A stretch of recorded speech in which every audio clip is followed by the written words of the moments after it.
अस्सलामुअलैकुम dear students, उम्मीद है कि आप सब खैरियत से होंगे। आज हम डिस्कस करेंगे class 9 general mathematics chapter number 4 exercise 4.1 और उसकी क्वेश्चन नंबर 3 को। ठीक है, तो क्वेश्चन नंबर 3 पहले हम पढ़ते हैं। इसमें ये क्या कहता है, N importer imports a car from Japan. एक इम्पोर्टर था, ठीक है, वो जापान से एक कार खरीद रहा है फॉर 5000 यन, 5000 यन दे के एक कार वो खरीद के लेके आता है।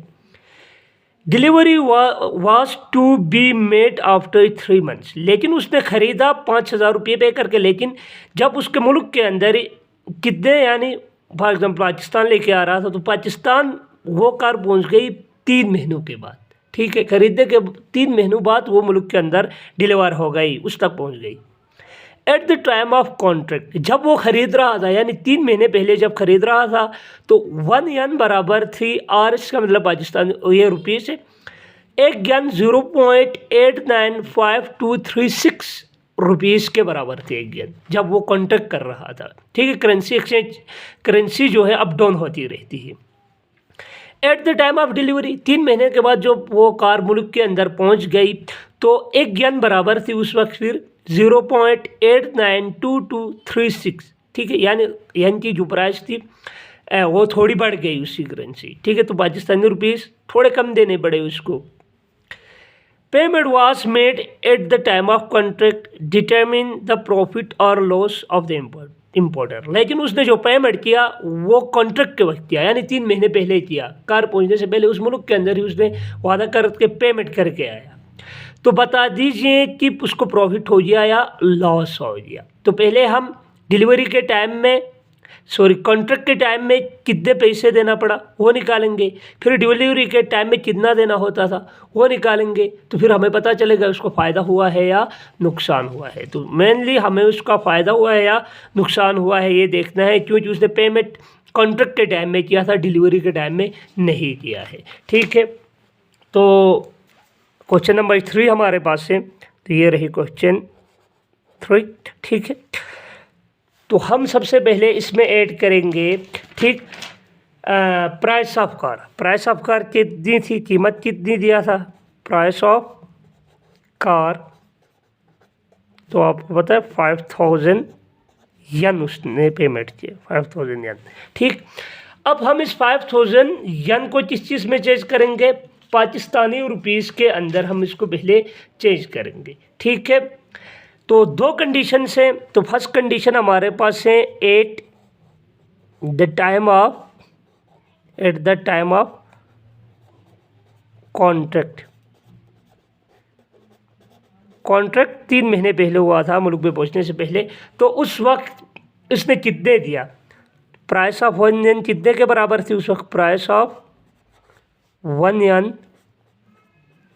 एक यन बराबर थी 0.895236 रुपीज़ के बराबर थी। ठीक है, कॉन्ट्रैक्ट के बाद एक यन इतने के थी, तो उसने कितने यन दिया, प्राइस ऑफ 5000 यन दिया कार के लिए। ठीक है, तो 5001 कॉन्ट्रैक्ट के वक्त कितने पाकिस्तानी रुपीज़ पे किया हम देखते हैं, तो 0.895236 मल्टीप्लाइड बाई 5000 करेंगे तो ये रुपीज़ में चेंज हो जाएगा। ठीक है, तो इन दोनों को जब हम मल्टीप्लाई करेंगे तो हमारे पास आता है 4476.18 रुपीज़ उसने पे किया है। ठीक है, कॉन्ट्रैक्ट के टाइम में उसको उसने कितना पे किया, इतना पे किया। अगर at the time of delivery, मुल्क में पहुंचने के बाद करेंसी ज़रा चेंज हो गई थी, यानी यन और पाकिस्तानी रुपीज़ में जो करेंसी का रिलेशन था वो चेंज हो गया था। दूसरी condition at the time of delivery, at the time of delivery. ठीक है, डिलीवरी, ठीक है, at the time of delivery 1 यन कितने के बराबर थी, एक यन बराबर थी 0.892236 रुपीज़ के बराबर थी। देखो, ठीक है, थोड़ी सी कम आ गई। तो अगर डिलीवरी के वक्त वो 5000 यन पे करता तो उसको क्या कितने पाकिस्तानी रुपीज़ देने पड़ते। तो 5000 यन बराबर होगा, हम अब इन दोनों को मल्टीप्लाई करेंगे 0.892236 मल्टीप्लाइड बाई 5000 यन।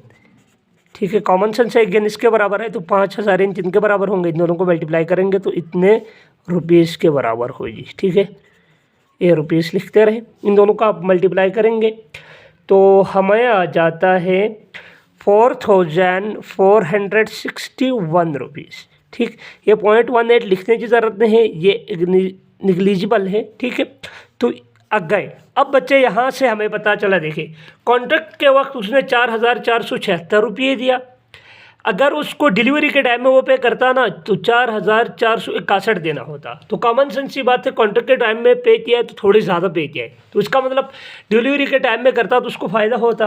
अब क्या हुआ, नुकसान हो गया। ठीक है, क्योंकि कॉन्ट्रैक्ट के टाइम में पे किया है तो थोड़ा ज़्यादा पे किया है, तो देयरफॉर हम कह सकते हैं।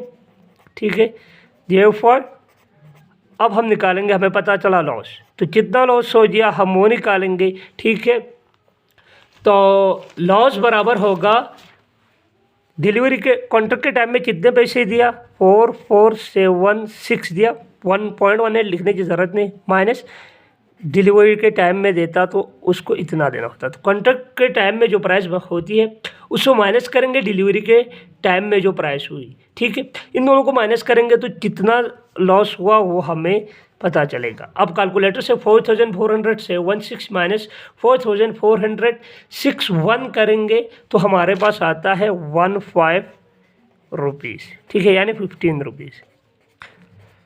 तो उसको लॉस हो गया, और लॉस कितने रुपये हो गए, 15 रुपये उसको नुकसान हो गए, क्योंकि उसने कॉन्ट्रैक्ट के वक्त पे किया था। ठीक है, अगर डिलीवरी के वक्त पे करता तो उसके 15 रुपये बच जाते। उम्मीद है कि क्वेश्चन आपको समझ में आ गई होगी। इंशाल्लाह नेक्स्ट क्वेश्चन के साथ अगले लेक्चर में मिलेंगे, तब तक के लिए मुझे दे इजाज़त। अल्लाह हाफिज़।